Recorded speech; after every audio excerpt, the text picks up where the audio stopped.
Yesterday, I tweeted that it's been 5 months now since Progressive Christians Love Jesus 2 came out. And while I've had some good conversations with conservative Christians who support Alisa Childers since that book came out, the most high profile of which was my dialogue with Doug Groteis on Unbelievable. Nonetheless, in the last 5+ months, I've been singularly unable to find anybody willing to debate or have a serious dialogue over the core thesis of Childers' book that progressive Christianity is another religion and a completely different gospel, and who is willing to defend those views in either an informal dialogue or a formal debate with me as the critic.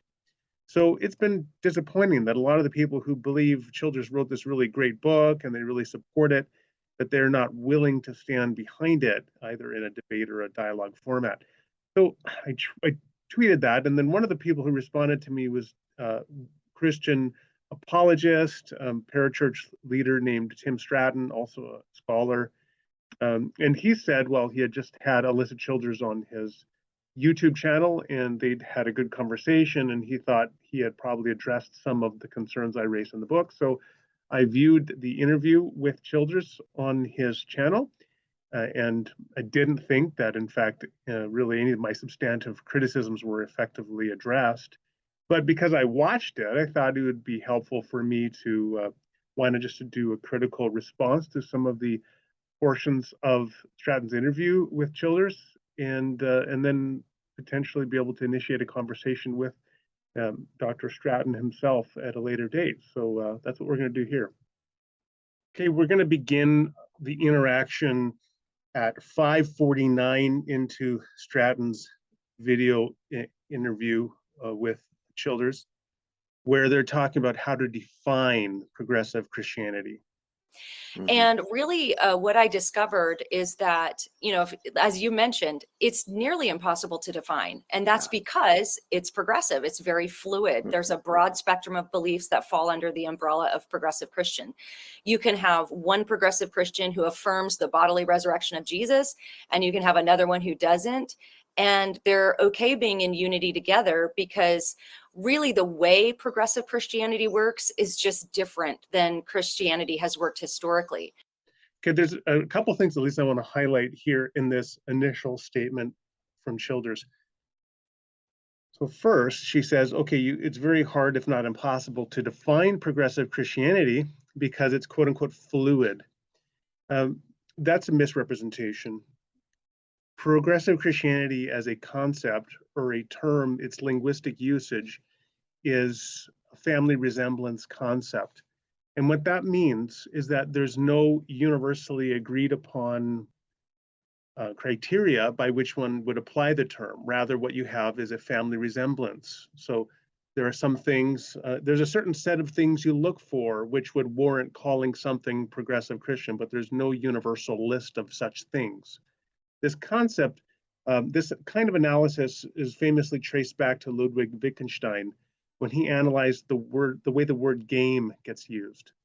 There's no universal set of necessary and sufficient conditions to identify something as qualifying as a game. What you simply have is you have hockey and you have hopscotch and you have solitaire and all sorts of other things, and they can all qualify as games, and there's a family resemblance between all of these things, something that overlaps in all of them, but there's no universal set of necessary and sufficient conditions. Progressive Christianity is like that, and many social groups and movements are like that. Evangelical Christian is like that. There's no universal set of necessary and sufficient conditions upon which all people agree who use the term evangelical Christian, either for themselves or for others, that by which you could identify all people as being evangelical Christian. So you have some people, for example, the National Association of Evangelicals says, well, to be evangelical is to subscribe to the Bebington Quadrilateral, right? To have these four centering commitments to crucicentrism, conversionism, activism, and biblicism. But once you get into defining the precise meaning of those centering concepts, you immediately get into all sorts of controversies. 20 years ago, I remember there was a big kerfuffle with the Alliance of Confessing Evangelicals, who were a Reformed or Calvinist group. And their understanding of evangelical was one that would exclude Arminians. You have other people that define evangelical in a way that you have to vote Republican. And if you think I'm being facetious about that, I mean, Al Mohler is making waves the very week that I'm recording this video because he, in a speech, he implied that true evangelicals will vote Republican. So there is no universal agreement on what it means to be an evangelical. It doesn't mean that evangelicalism is somehow fluid or that it's somehow nefarious. It just means that this is a family resemblance concept for this social reality, and progressive Christianity is exactly the same way. And so to suggest that there's something nefarious about it is just, I think, well, I mean, at the very least, it's just very uninformed. Now, the other thing that Childers says, in fact, I just want to back up and just get her to say that again. Have one progressive Christian who affirms the bodily resurrection of Jesus, and you can have another one who doesn't. And they're okay being in unity together, because really the way progressive Christianity works is just different than Christianity has worked historically. Maybe a couple things actually I want to say here. So the first thing she says as well, but progressive Christians, one believes Jesus rose from the dead, another one believes he didn't, but they're both okay with that, essentially, she says. Well, that's not true. You have to go out and talk to people who are avowed, self-identified progressive Christians, and then find out whether they will, how their relationship will be with Christians with whom they disagree on doctrinal matters. And the other thing is, note the ambiguity of her statement here. I mean, one of the points I made in Progressive Christians Love Jesus Too is I pointed out that N.T. Wright and Marcus Borg were close friends when Marcus Borg was alive. And Marcus Borg didn't believe Jesus rose from the dead bodily. N.T. Wright still defended him as a Christian. So I guess, according to Alisa Childers, N.T. Wright is suddenly a progressive Christian. I don't think so. In terms of the family resemblance, there's not enough family resemblance in N.T. Wright, in my view, for him to qualify under the rubric of being part of the progressive Christian community, whatever that is. So, I mean, that's just unhelpful. And of course, evangelical Christians disagree just as much as progressives do about which doctrines are essential and whether you can have fellowship with people who do not subscribe to certain particular doctrines. So again, not helpful. Now, the last thing that she said there was that progressive Christianity and their understanding of Christian identity is different from historic Christianity. And this is a mind, like for somebody like me who teaches church history. Now, I'm not a professional historian, but I've been teaching church history. That's just the way it goes when you sometimes teach seminary outside of your area of expertise. And I've been teaching church history for 20 years. And the way that Childers speaks about historic Christianity as a monolith is just, it's just really frustrating to hear. As if there's some one thing that is historic Christianity, and all the people that were part of historic Christianity as such agreed on something that now the new progressive Christian movement all disagrees on. In fact, no, it's nothing like that at all.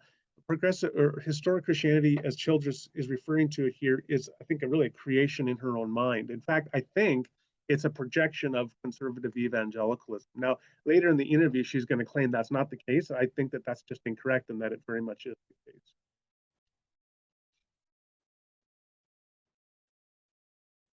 Now, this is just about a minute later in the interview, and now she's talking about trying to come up with something that all progressive Christians are somehow different from historic Christianity as she understands it in her own thinking. And she's struggling to come up with some core essence that contrasts progressive Christians. Now again, when I'm talking about progressive Christianity, certainly not saying every person who calls themselves a progressive Christian believes X, Y, and Z. But the thought leaders, the people who are promoting the movement, writing the books, leading both online and in print, this is pretty much the consensus as I've found it. Really? And that would be a very different view of creation.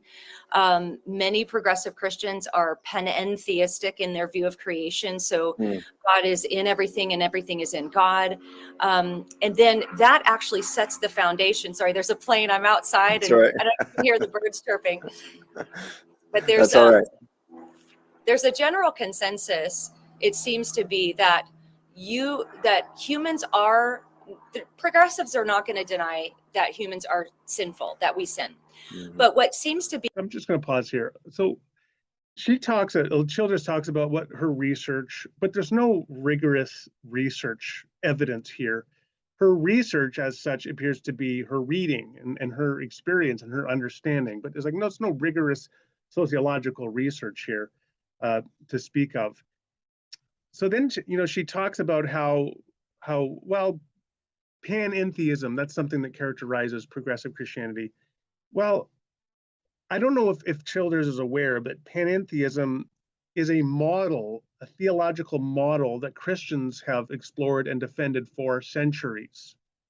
Within the current discourse, for example, within the theology and science discourse, panentheistic models have been very much at the center of the debate with people like Philip Clayton, for example, and as well as process theists and others. Back in the ancient church, there's been a discussion about whether various Neoplatonic models of the God-world relation were panentheistic. People like John Robinson in the 1960s critiqued classic theistic models and argued for a view that is, I think you could broadly say, is panentheistic. Paul Tillich, in fact, Paul Tillich in his History of Christian Thought traces through this sort of Augustinian approach to the God-world relation, which I think is very high in terms of having a sort of panentheistic understanding of the God-world relation. There is a whole history of discourse within what Childers would call a historic Christianity that has been panentheistic. Other Christians disagree with that, but this is the point, is that there is a severe underdetermination within the history of Christian discourse about how to understand the God-world relationship. So when she flags certain individuals like Richard Rohr as a panentheist, and this is somehow some terrible ominous thing, Rohr is in fact tapping into deep resources within Eastern Orthodox theology in particular, when he's exploring panentheistic models of Christian thinking. Christians have been doing this all the time, and it seems to me that Childers is, I don't want to think she's misrepresenting deliberately, so I have to assume that she's simply unaware of the ways, the diversity of ways that Christians have thought about the God-world relationship, and the fact that for many Christians, a panentheistic model in which creation is understood metaphorically or analogically to be like the body of God, and that God interacts with and through creation directly, much in the way that we manipulate our bodies with immediacy. She just, I think, is just unaware of the way that Christians have thought on that issue. But it nonetheless doesn't change the being unaware, doesn't excuse her from misrepresenting these people and in saying that they're somehow suspect or not Christians at all in virtue of being panentheistic. Okay, we're going to rejoin things now. 8:37 in. Childers is describing what she understands historic Christianity to be, and then she's going to go on and say that progressives deny virtually all of this. So we joined it in process. Here we go. Right, it's through the blood of Jesus. It's whatever words you want to use to describe it. Jesus' death being sacrificial in the sense that separated humans are now have the opportunity to be reconciled to a holy God. Yeah. Then you have the resurrection, the return of Christ, and the final judgment. And virtually on every aspect of this, almost unanimously, you're going to see a denial of these things in progressive Christianity, which leads to progressive Christianity being very pluralistic, very universalistic. Okay, so first claim, so she's talked about the atoning work of Christ, sin, the atoning work of Christ, and then final judgment and general resurrection in eternity. And she says on virtually all of these things, there is almost unanimous agreement among progressive Christians that all these things are false. They reject all these things. I mean, that is just outrageous. In fact, the great irony is in Progressive Christians Love Jesus Too, I quote Brian McLaren, and I point out that Brian McLaren is actually much more orthodox. He's much more thoroughly rooted in the historic Christian tradition than Alisa Childers is, who doesn't have any strong emphasis upon the resurrection in her stated beliefs. And I point this out in the book. that when she summarizes her core beliefs, she doesn't even include resurrection in there. Whereas Brian McLaren has a rich, thoroughly worked out understanding of the general resurrection and the restoration of all creation. Childers, by contrast, has a very narrow conception, it seems, of the atoning work of Christ as simply saving sinners rather than the general restoration of creation, as Paul, for example, envisions in Romans 8:19-21. Anyway, it's just flatly false to make these kinds of sweeping assertions. I mean, where's the evidence that most, if not almost all progressive Christians reject almost all these things? She just constantly makes these sweeping judgments about entire groups of people with no evidence at all. So that's frustrating. All right, I'm going to skip ahead. Oh, I'm just going to play it from here. Oh, the other thing I wanted to say here, then at the end she says, and it results in views that are pluralistic and universalistic. Those are just fundamentally two different concepts. Pluralism is the denial, well, pluralism is the view that multiple incompatible religions are equal vehicles of salvation and equal vehicles of truth. So if you just said salvation, then you could be in the anonymous Christian territory of modern Roman Catholicism, because since Vatican II, Roman Catholicism has recognized that God can be at work salvifically in other religious traditions apart from Christianity.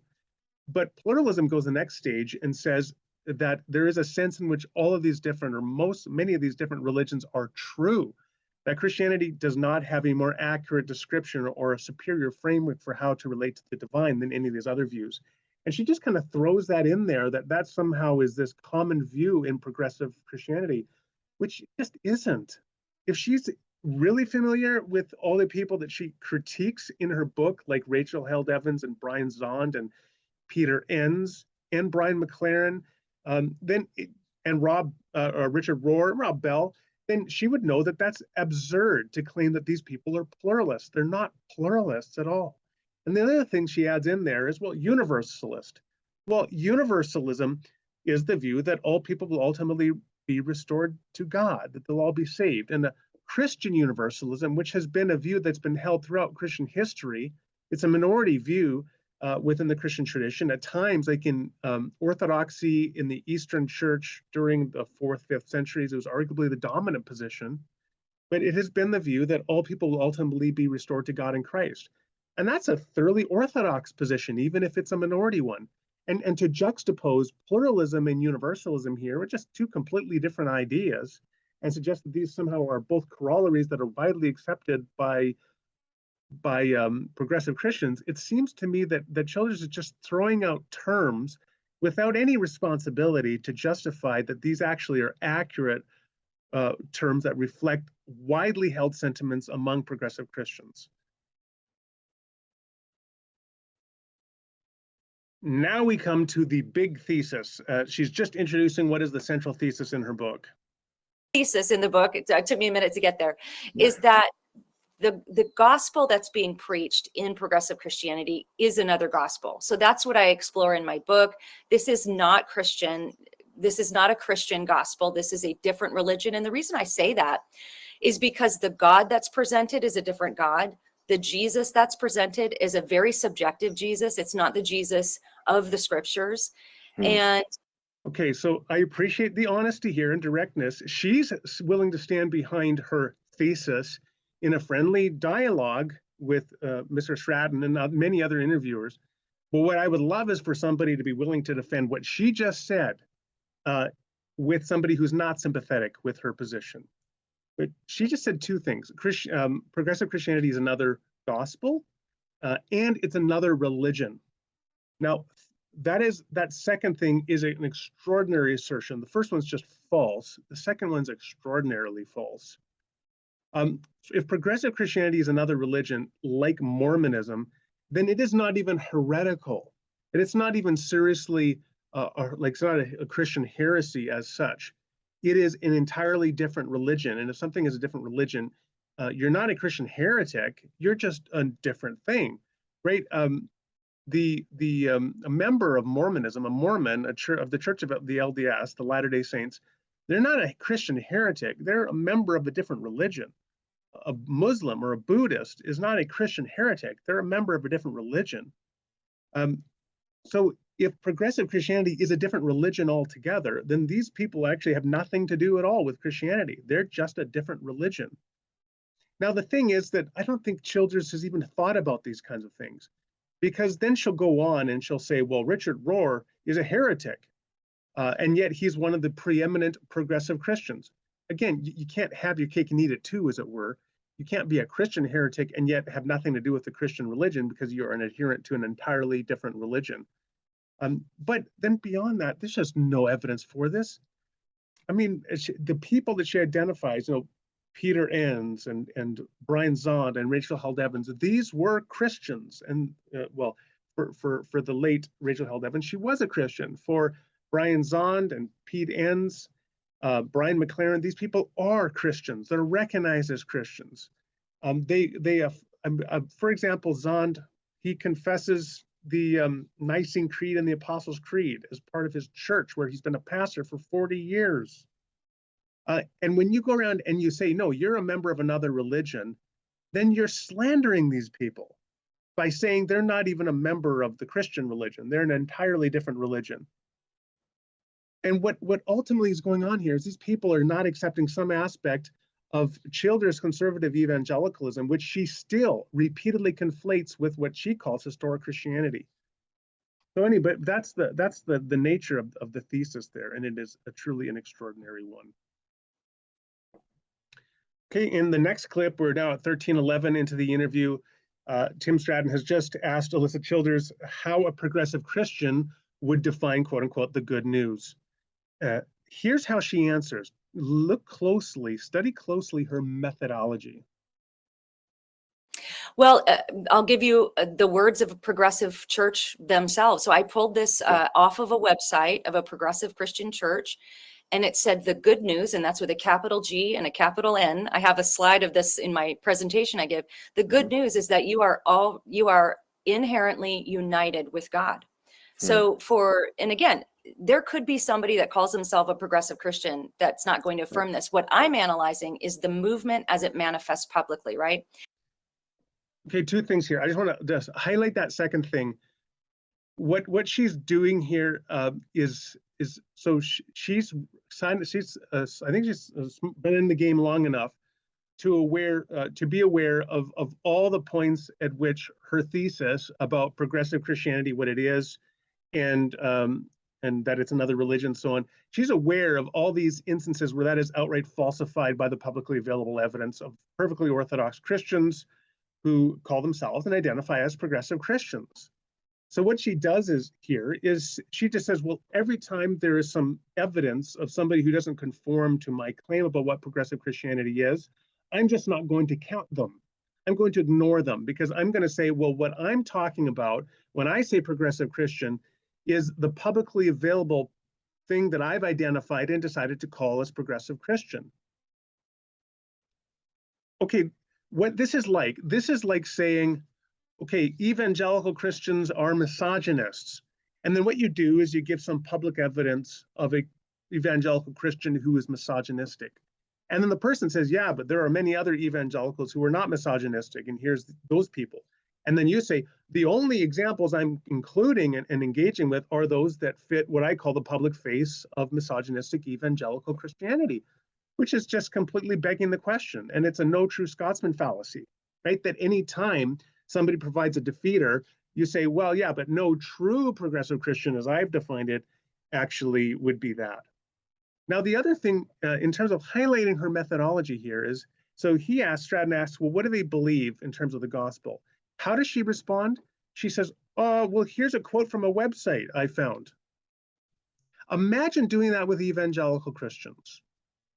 What do evangelical Christians believe? Well, here's one screenshot from a website of an evangelical church somewhere in the world. That's what they believe. What? Which church? How about, is it a screenshot from John MacArthur's church? Is that what evangelicals all believe? Or Kenneth Copeland's church, Joel Osteen's church, John Piper's church? Who gets to decide which screenshot from a website of some church is going to represent what evangelicals commonly believe, let alone what they all believe. Yet that is the methodology she's using here.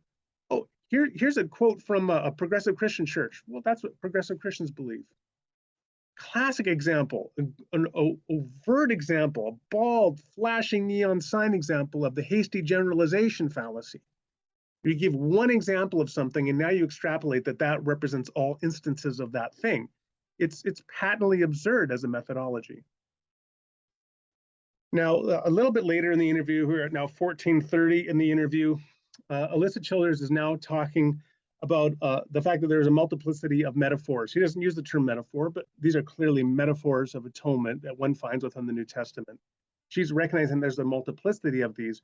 So I'm just going to join that in progress and then take a note of what she has to say about theories of atonement, because I want to highlight how fundamentally confused that comment is. Ransom language. There's language that has led us to, I actually don't like the term theories of atonement, because that sounds like we're just like guessing which one it is. I mean, the Bible talks. Okay, that seems like a throwaway line, but that's a very significant line because it shows how confused Alisa Childers is. She here clearly is assuming that the word theory, when applied to theological topics, that it is meant to be understood as an unevidenced conjecture. For example, a person says, yeah, you know, I got this theory about how everything is. And you're like, oh, here goes Bill again with his crazy theories, right? That's an unevidenced conjecture. She says she doesn't like the term theory when applied to topics like the doctrine of atonement, because that suggests an unevidenced conjecture, a theory, quote unquote. That's not how the term is used. Within a context like theological discourse, when you refer to a theory of X, what you're referring to is an explanatory theoretical construct of how to explain all the data with relation to X. So a theory of atonement is seeking to understand a mechanism, a means by which God has reconciled creatures in Christ. And that's a theory of atonement. And that's a very important thing. Right? Now, the key is to recognize, which Alisa Childers just doesn't seem to understand either, is that the Christian church has never required a theory of atonement as part of confession in the doctrine of atonement. So you can believe God was in Christ reconciling the world to himself without saying, I have some understanding in terms of the theoretical construct that explains how this thing functioned, this thing being the death and resurrection of Christ, and depending on your framework, perhaps the entire life of Christ is part of that story as well. You don't have to have a theoretical understanding, a theory of how that works. But of course, many Christians believe they do have the right theory. People who hold to penal substitutionary theory believe that they have an understanding of the framework of how this actually works. That's how the word theory is being used here. And it might seem to some people like a small thing that she kind of just throws in there, that she doesn't like the word theory. But again, I want to underscore, this shows the degree to which she just doesn't understand the concepts that she's talking about. And if you don't understand what something like a theory is within theological discourse, I don't think that you're prepared, you're in a place to opine on whether progressive Christians are Christians or not, or whether, as she says in this video, that Richard Rohr is a heretic. I just don't think you're in the place to opine on those issues. Just skipping ahead a few seconds now, Childers is kind of honing in on what she thinks that centrally progressive Christians reject when it comes to atonement. Is largely denied in progressive Christianity, and that would be the view of substitutionary atonement. Now, there are a few, leaders in the progressive movement who might say, no, I think it's substitutionary. But when you ask more questions, when you read more what they mean by that, they're really not talking about a meaningful sense of substitution. Like, I deserve death and God's wrath and hell, and Jesus took my punishment upon himself.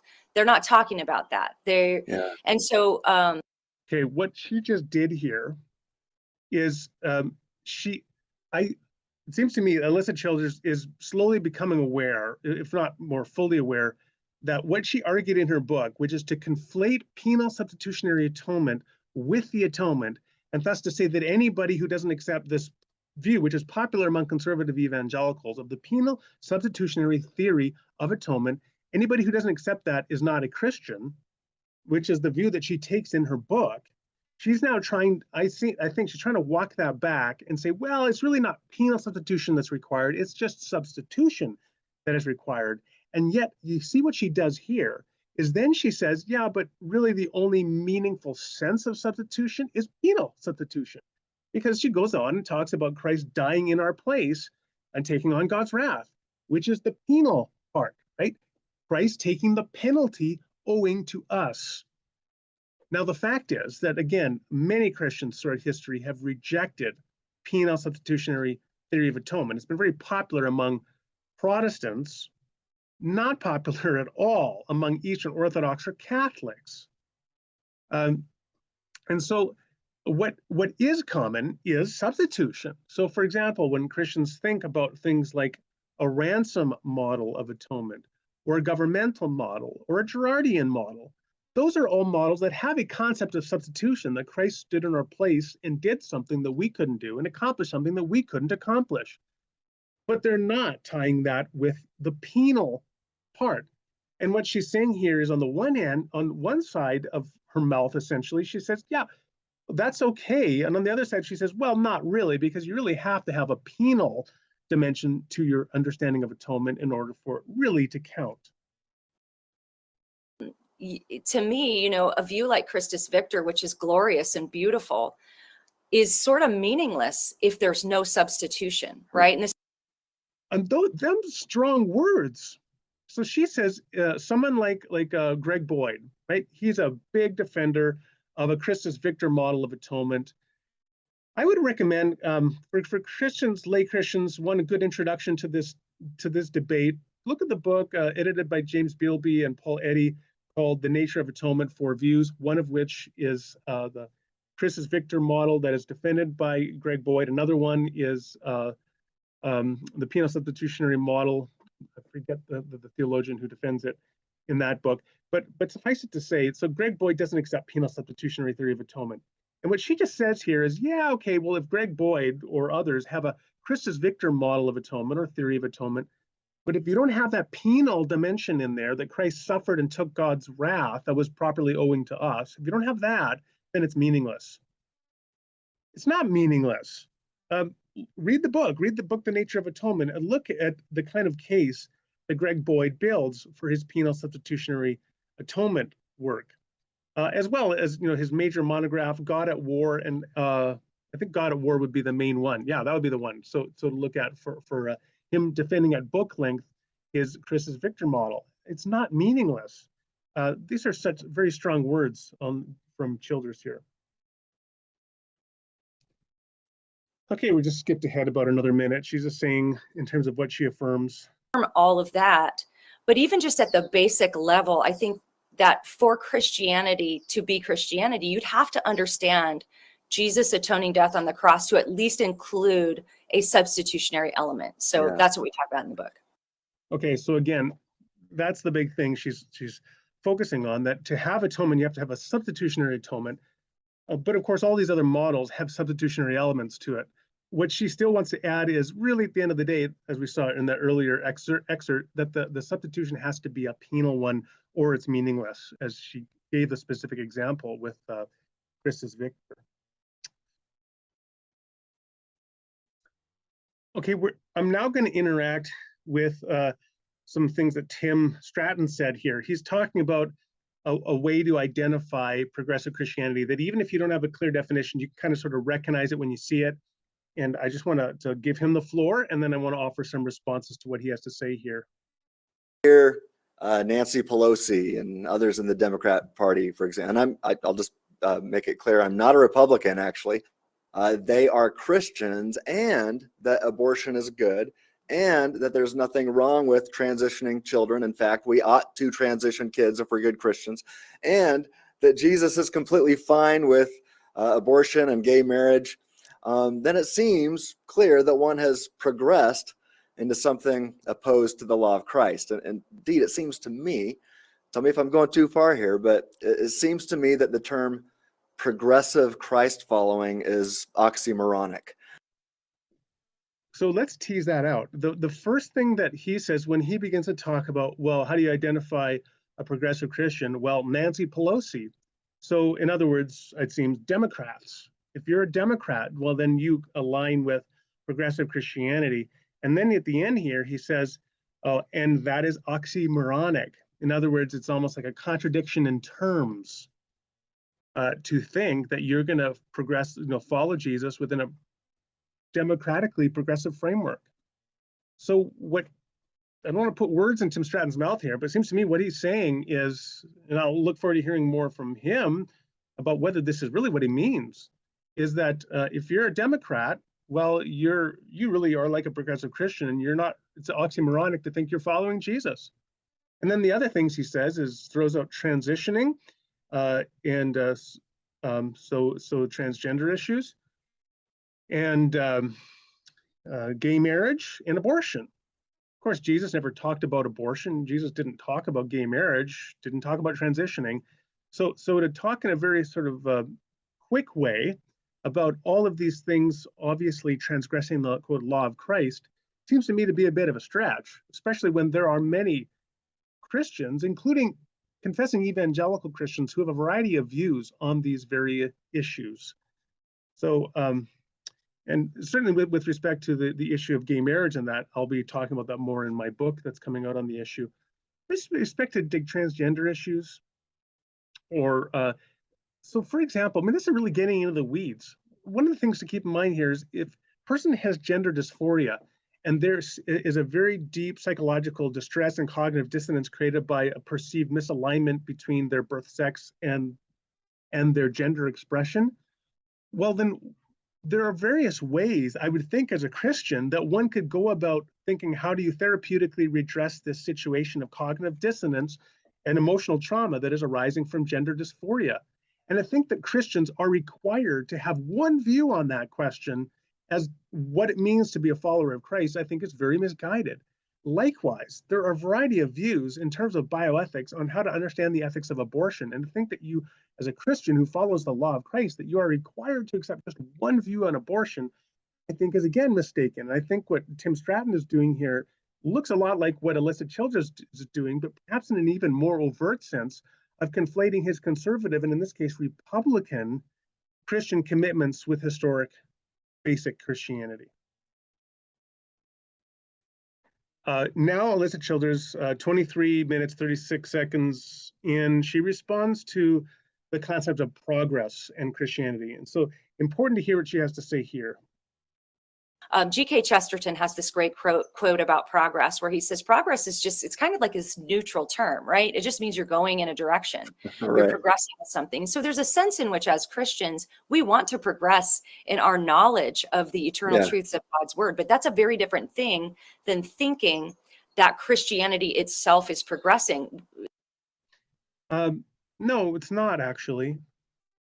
If Christians as collectives, as a group are improving and changing and progressing, the Christian church is progressing.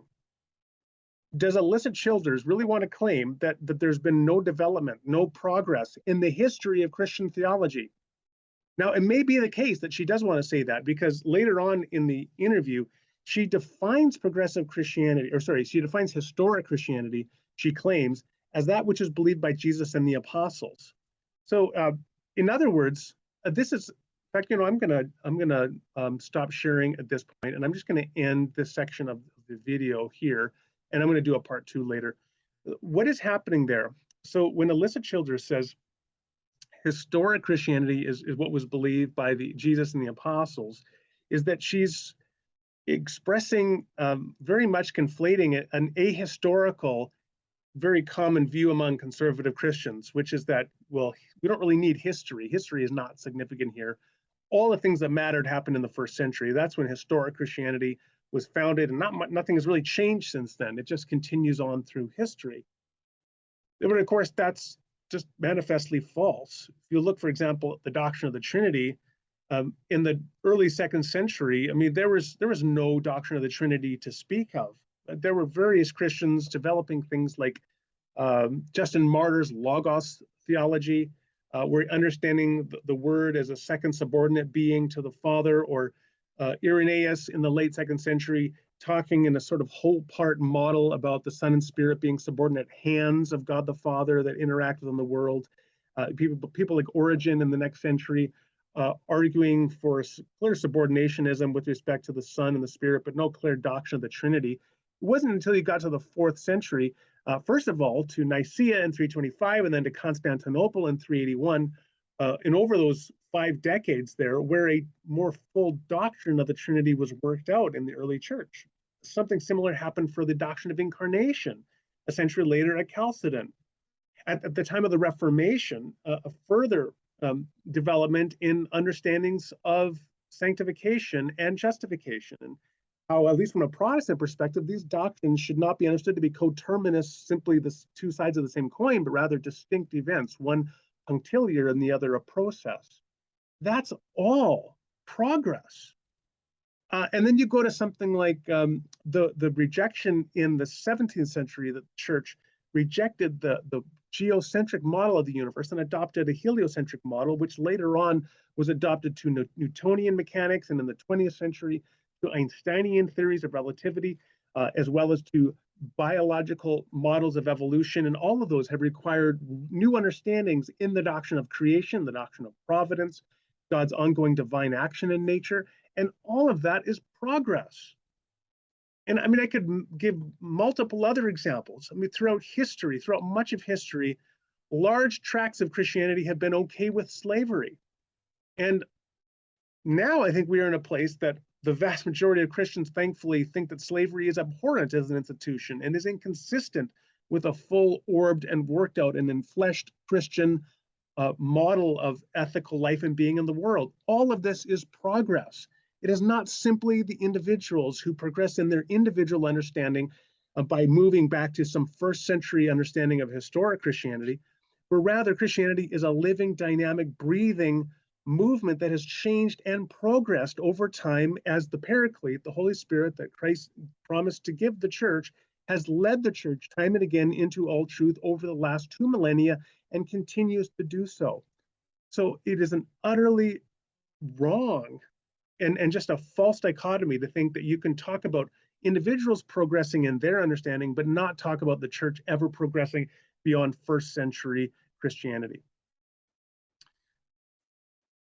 All right, that's the first third or so of the interview, and there has been no substantive engagement there's been no engagement with my book in the interview as such, and certainly no rebuttal to the core critiques in the book. But the interview did provide me with a lot of other food for thought, of course. So I look forward to at least doing a part 2 of reviewing and critiquing this interview at some later point.